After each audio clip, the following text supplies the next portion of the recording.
Alright guys, কেমন আছো সবাই? Welcome to my new menu blog. আর আজকের ব্লগে আমরা চলে এসেছি সেন্ট মার্টিনে। আর সেন্ট মার্টিনের হচ্ছে কিছু অ্যাক্টিভিটিস দেখাবো আমরা সারাদিন কি কি করেছি।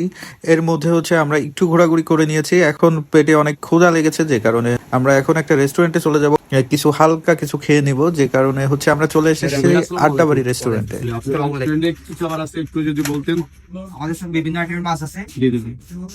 এটা হচ্ছে রূপচাঁদা, সুন্দরী পিস, জি। কোরাল, লাক্কা পিস, সুরমা, অনেক বড় পিস পিসটা। স্যালমন পিস, ওয়াও ওয়াও, এই পিসটা অনেক এটা হচ্ছে সুন্দর। ফ্লাইং ফিশ, আর এটা হচ্ছে স্যালমন পিস, আর এটা হচ্ছে ফ্রাইটা। বাহ, এটা অনেক লম্বা। হ্যাঁ হ্যাঁ। তো আপনারা এই দারুণ খাবার খেতে হলে চলে আসুন আমাদের আড্ডাবাড়ি রেস্টুরেন্ট। হ্যাঁ, বারবিকিউ অর্ডার না হয় না ভাইয়া? নাও। আমাদের দেশি মুরগি আছে, ব্রয়লার মুরগি আছে, বিফ আছে, আর 4 আইটেমের ভর্তা আছে। জি জি জি। সব কিছু রেডি আছে। আমরা সেন্ট মার্টিনে এসে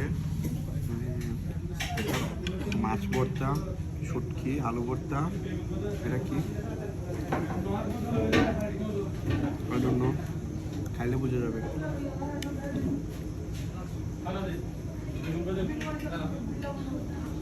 ভাই বেগুন ভর্তা দেখে দেখ। ওকে ওকে।